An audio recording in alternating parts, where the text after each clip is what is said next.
ఇటీవల హైదరాబాద్లో జరిగిన ఓ మీడియా హౌస్పై దాడి పలు వివాదాలకు కేంద్రమైంది. ప్రాంతీయవాదంపై చర్చకు దారితీసింది. తెలంగాణ, ఆంధ్ర అంటూ బీఆర్ఎస్ నేతలు చేసిన వ్యాఖ్యలపై తీవ్ర దుమారం రేగుతుంది. ప్రాంతీయవాదాన్ని తీసుకురావడం ఎంతవరకు సమంజసమనే ప్రశ్నలు ఉత్పన్నమవుతున్నాయి. అంతేకాదు ఆ సదరు మీడియా హౌస్ వ్యవహరించిన తీరు కూడా చర్చకు దారితీసింది. ఇక ఇదే అంశంపై మరింత సమాచారం రాజేంద్ర అందిస్తారు. రాజేంద్ర, చెప్పండి. ఇవాళ తెలంగాణ రాష్ట్రంలో ముఖ్యంగా ఒక సమస్య ప్రజలను కూడా వేధిస్తోంది. మీడియా మీద దాడి అని మీడియాకు సంబంధించిన వాళ్ళు కొంతమంది ప్రొజెక్ట్ చేసుకుంటున్నారు. కాదు, ఇది మా ఆత్మాభిమానం మీద దాడి అని కొంతమంది రాజకీయ నాయకులు మాట్లాడుతున్నారు. ఏది నిజం? రెండు ప్రశ్నలు వేసుకుందాం. మీడియా అంటే ఏంటి? దేనికి సంబంధించి మీడియా స్పందించాలి, వార్తలు చూయించాలి, క్రమశిక్షణతో ఉండాలి, స్వయం నియంత్రణతో ఉండాలి. మరి అలా ఉందా? I would like to question all the political leaders. అసలు మీడియా మీ చేతుల్లోకి వచ్చేసింది కదా, మీరు శాసించిందే వార్త కదా, మీరు చెప్పిందే వార్త కదా, అదే వాస్తవం కదా. మీరు అందరినీ కొనేశారు. అమ్ముడు పోని 1-2 ఉన్నాయేమో, దట్టు నాకు అనుమానమే. బట్ మీడియా తన స్వరూప స్వభావాలను ఎప్పుడూ మారిపోయింది అన్నది ఒప్పుకోవాలి. జర్నలిజం ఉందా? ఈ దేశంలో కానీ ఈ రాష్ట్రంలో కానీ ముఖ్యంగా తెలుగు రాష్ట్రాల్లో జర్నలిజం బతికున్నదా? ఒక వాస్తవాన్ని ధైర్యంగా ఒప్పుకోవాలి. మనం దశాబ్దం క్రితమే జర్నలిజం చచ్చిపోయింది అన్నది వాస్తవం. ఎవరు ఒప్పుకున్నా ఒప్పుకోకపోయినా ఇది నిజం. ఒప్పుకోని వాళ్ళు ఎవరైనా ఉంటే let them come, let them discuss. BRK న్యూస్కి వచ్చి ఇవాళ ఇక్కడ జర్నలిజం బతికున్నది అని చెప్పగలిగే సాహసవంతులు ఎవరైనా ఉంటే ఐఎమ్ జస్ట్ వెల్కమింగ్. రావచ్చు, మాట్లాడచ్చు. జర్నలిజం అనేది ఎప్పుడో చంపబడింది, చచ్చిపోయింది, అమ్ముడు పోయింది. అక్కడ ఇక్కడ కొన్ని గొంతులు వినపడుతున్నాయేమో కానీ అసలు మీడియా హౌస్ అంటే అర్థం ఎక్కడ? అమ్ముడు పోయిన వాళ్ళు మీడియా హౌస్లు అవుతారా? ప్రజల సమస్యల కంటే కూడా పార్టీల ప్రయోజనాలను భుజాన వేసుకొని మోసే వాళ్ళను మీడియా హౌసెస్ అనొచ్చా? అఫ్కోర్స్ జగదీష్ రెడ్డి ఎవరో ఒక మాజీ మంత్రి అన్నారు స్లాటర్ హౌస్ అని. ఎందుకు అంత కఠినంగా వ్యాఖ్యానించాల్సి వచ్చింది? ఆలోచన చేయాలి. ఇక్కడే మనం ఇస్తున్నటువంటి వార్తల్లో వాస్తవం ఎంత, మనకు తెలిసింది ఎంత, మనం ఇచ్చినటువంటి వార్తల్లో మనకున్న బాధ్యత ఎంత?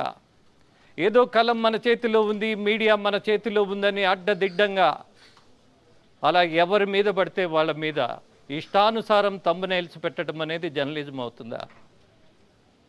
ఒక్కసారి కామన్ సెన్స్తో ఆలోచిస్తే చిన్న పిల్లాడు కూడా చెప్తాడు ఇది పరమ నీచమైనటువంటి వ్యవహారం అని.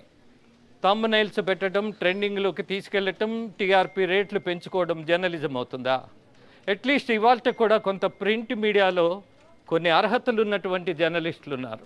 అఫ్కోర్స్ వాళ్ళకి స్వాతంత్రం ఉందా లేదా అని నేను ప్రశ్నించబోటల్లా. ఎందుకంటే అందరికీ తెలుసు ఇవాళ జర్నలిస్టులకు ఉన్నటువంటి స్వాతంత్రం చాలా పరిమితమైంది. స్వేచ్ఛతో రాయగలిగేటటువంటిది, స్వేచ్ఛతో మాట్లాడగలిగే అవకాశం ఉన్నదా? లేదు. కారణం చైర్మన్లే ఇవాళ అధిక శాతం ఎవరైతే మీడియా హౌస్ ఓనర్స్ ఉన్నారో డైరెక్ట్గా పార్టీ నేతలతో సంబంధాలు పెట్టుకోవడం వల్ల ఇవాళ ఏ జర్నలిస్ట్ వెళ్ళినా, ఏ ఎడిటర్ వెళ్ళినా నీదేముంది అని ప్రశ్నించేటటువంటి పరిస్థితుల్లో పొలిటికల్ లీడర్స్ ఉన్నారు, పార్టీ ఉన్నాయి. మరి మనం రాస్తున్న దాంట్లో వాస్తవం ఎంత? పైవాడు ఏది చెప్తే అది రాయటం తప్పితే మీకు తెలిసింది రాయగలుగుతున్నారా? మీరు నమ్మింది చెప్పగలుగుతున్నారా? ఇవన్నీ సాధారణమైనటువంటి ప్రశ్నలే, పెద్ద తెలియంది కాదే. మరి మీడియా అని గొప్పగా చెప్పుకోవడానికి అర్హత ఉందా? మీరు చేస్తున్న వాటిల్లో అర్థం ఉందా? ఒక మహిళ మీద మనము ఒక థంబ్నెయిల్ పెట్టబోయే ముందు ఆలోచించాలి కదా. మన ఇంట్లో కుటుంబ సభ్యులు ఉన్నారు కదా. ఈ దేశంలో మొట్టమొదటి నుంచి ఒక సంకుచితమైనటువంటి సంప్రదాయం, ఎప్పుడు ఎక్కడ అవసరం ఉంటే అక్కడ మహిళను చులకనగా చేయటం. ఒక మహిళను చులకనగా చేసినందువల్ల ఎంత దుర్మార్గమైనటువంటి తప్పుడు పని చేసిన వాళ్ళు అవుతారో ఇప్పటికి కూడా కట్టుదిట్టంగా కొన్ని నియంత్రణతో మీడియా ప్రవర్తించట్లేదు అన్నది ఇవాళ థంబ్నెయిల్స్ చూస్తుంటే అర్థమవుతుంది. మెయిన్ స్ట్రీమ్ మీడియా కూడా వీటిల్ని నమ్ముకుంటోంది. మహిళ అంటే చాలు, ఎలా అంటే అలా మనం పెట్టేయచ్చు. అలాగే సినిమా వాళ్ళు ఎవరి బతుకు వాళ్ళు బతుకుతారు. ఇవాళ చాలా స్పష్టంగా ఒక ప్రశ్న వేయదలుచుకున్నా. మేల్ ప్రాస్టిట్యూట్స్ అత్యధికంగా రాజకీయాల్లో మీడియాలో ఇవాళ ఉన్నారు అన్నది వాస్తవం. నిజానికి ఏదో ఆకలితో ఒక ప్రాస్టిట్యూట్గా తయారైనటువంటి మహిళను నేను గౌరవిస్తా, నేను చేతులెత్తి నమస్కరిస్తా. కానీ వీళ్ళను మాత్రం క్షమించకూడదని మీ అందరినీ అభ్యర్థిస్తా. వీళ్ళ ఈ దేశ భవిష్యత్తును, అలాగే ఈ జర్నలిజం గురించి మాట్లాడేవాళ్ళు, వాళ్ళకి అర్హతలు ఎక్కడే? అలాగే ప్రధానంగా నేను చెప్పదలుచుకున్నది ఒకటే. ఇవాళ మీడియా మీద దాడి అనంటే ఒక ఉదాహరణ తీసుకుందాం. మనం రోడ్డు మీద వెళుతున్నప్పుడు మన కుటుంబ సభ్యులు పక్కన ఉన్నప్పుడు వాళ్ళని వచ్చి అవమానం చేసినా, లేదు దాడి చేసినా, శారీరకంగా ఇబ్బంది పెట్టినా వెంటనే రియాక్ట్ అవుతాంగా. ఎక్కడో పోలీసాడికి కంప్లైంట్ ఇద్దామని మన తల్లినో చెల్లినో పక్కనున్నాడో అవమానిస్తుంటే వాడిని నెట్టకుండా, వాడిని కొట్టకుండా, వాడిని నిరోధించకుండా వెళ్ళి పోలీస్ స్టేషన్కి మనము రిపోర్ట్ ఇద్దాంలే అని వదిలేస్తామా? లేదు. మానవ సమాజంలో మనుషులకు ఒక లక్షణం ఉంటుంది. నీ కళ్ళ ముందు అన్యాయం జరుగుతున్నప్పుడు దాన్ని నిరోధించే ప్రయత్నం ఇమ్మీడియట్గా చేస్తాం. అక్కడ చట్టమా లేకపోతే ఇంకోట అనేది ఆలోచించం. మనిషి అన్నాడికి ఒక లక్షణం ఉంటుంది. ఎవరికైనా కష్టం వచ్చినప్పుడు, మన సొంతానికే ఇబ్బంది వచ్చినప్పుడు ఇమ్మీడియట్గా రియాక్ట్ అవుతాం. ఆ రియాక్షన్లో చట్టబద్ధం కానటువంటి రియాక్షన్ అయితే ఖచ్చితంగా శిక్ష అనుభవిస్తాం. అందుకు ప్రిపేర్ అయ్యే చేస్తాం. అలాగే ఇవాళ ఒక రాజకీయ పార్టీ ఒక ప్రధాన నాయకుడి మీద థంబ్నెయిల్స్ పెట్టినప్పుడు, నీకేమీ ఆధారం లేకుండా అపహాస్యం చేసినప్పుడు, ఒక పార్టీని నిర్లజ్జగా జర్నలిజం పేరుతో అవమానం చేసినప్పుడు రియాక్షన్స్ ఇలానే ఉంటాయి. There is no doubt about that. ఖచ్చితంగా రియాక్షన్స్ ఇలానే ఉంటాయి. దీన్ని ఒప్పుకోవాలి. కానీ దాడి చేయటం, ఎస్, అది చాలా తప్పు. నిజానికి చెప్పుకుంటాం దాడి చేయటం తప్పు అని. తిట్టిన వాడిని కొట్టకుండా వదిలేస్తే అది మానవత్వం కాదు, అది మానవ లక్షణం కాదని మనమే అంటాం. అలాగే ఆ పార్టీకి సంబంధించినటువంటి నాయకులు వాళ్ళ మీద దాడి చేయటానికి వెళ్ళారా, వాళ్ళని ఒప్పించటానికో లేకపోతే మీరు తప్పు చేశారు అని వాళ్ళని ఎలాగోలా దోవకి తెచ్చుకోవాలి అన్నటువంటి ప్రయత్నం చేశారో, లెట్ ఇట్ బి, దాని జోలికి వెళ్ళట్లా. మీడియా హౌస్ మీద దాడి అనేది I don't know why. Because media చేసే పని చేసినప్పుడు ఎవరు అభ్యంతర పెట్టరు. మనకు పరిమితులు ఉన్నాయని మనం గ్రహించాలి. మనమే న్యాయ నిర్ణేతలుగా తీర్పులు ఇస్తే తప్పు లేదు అన్నటువంటి దురహంకారంతో ప్రయత్నిస్తే అది జర్నలిజం కాదు, అది దుర్మార్గం అవుతుంది. అలాగే చాలామంది మాట్లాడుతున్నారు ఇవాళ ప్రాంతీయమైనటువంటి విభేదాలతోటి మాట్లాడుతున్నారు. వాటి వైపు పూర్తిగా సమస్య వెళ్ళిపోయింది. అసలు పరిష్కారం వైపు వెళ్ళాల. పరిష్కారం ఏంటి? ఎవరికి వాళ్ళు నియంత్రించుకునే వ్యవస్థలో ఇవాళ లేం. బికాజ్ మీడియాకు సంబంధించిన వాళ్ళు ఆధిపత్యంతో ఇవాళ వ్యవహరిస్తున్నారు.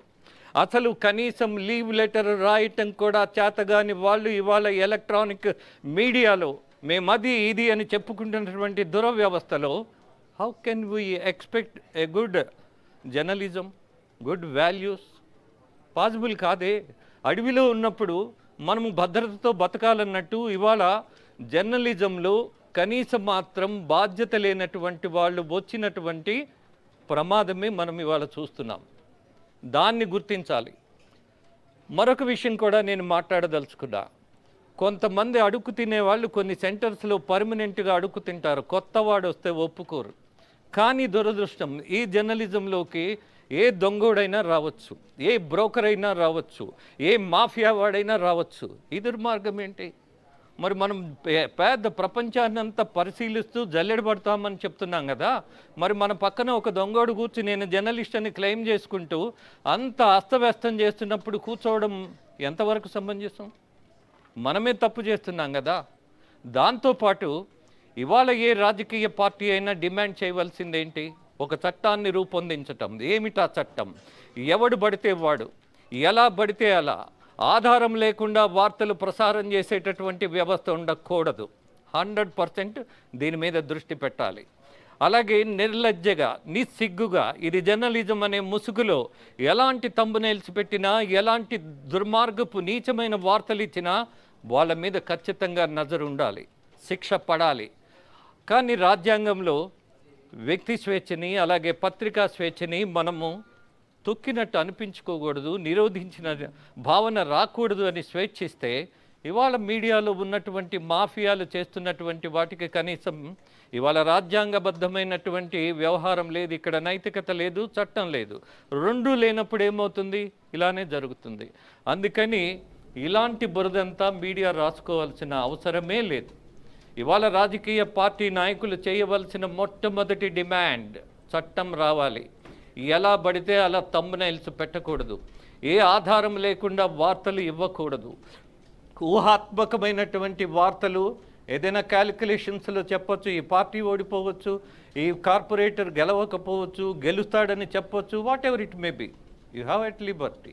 బట్ ద థింగ్ ఈజ్, ఎవరినైనా మనము హననం చేస్తున్నాము అని అంటే, ఎవరి క్యారెక్టర్ అయినా మనం అసాసినేట్ చేస్తున్నాము అంటే ఖచ్చితంగా అక్కడ నిబద్ధతతో ఉండాలి అన్నది వాస్తవం.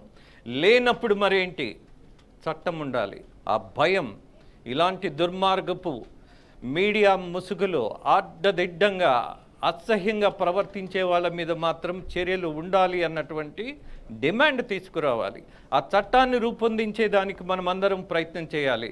అంతేగాని ఇక్కడ కూడా ప్రాంతీయమైనటువంటి విభేదాలు తేవటం, సెటిలర్ అనేటటువంటి పదాలు తీసుకొచ్చి కొత్తగా మళ్ళీ జొప్పించటం, ఆ సెటిలర్ అనే పదానికి అర్థం లేదు అని మీరు గుర్తించండి. ఏ రాజకీయ నాయకుడైనా ఇవాళ తెలంగాణకు సంబంధించి ఆంధ్రాకి సంబంధించిన వాళ్ళను సెటిలర్స్గా అంటే మాత్రం అర్థవంతం కాదది. దాన్ని వదిలేయండి, ఆ భావం పక్కన పెట్టండి, కొద్దిగా మెచ్యూర్డ్గా వ్యవహరించండి, చట్టం కోసం ప్రయత్నించండి. ఇది నా విజ్ఞప్తి. మీ Rajendra. Okay, thank you Rajendra Prasad.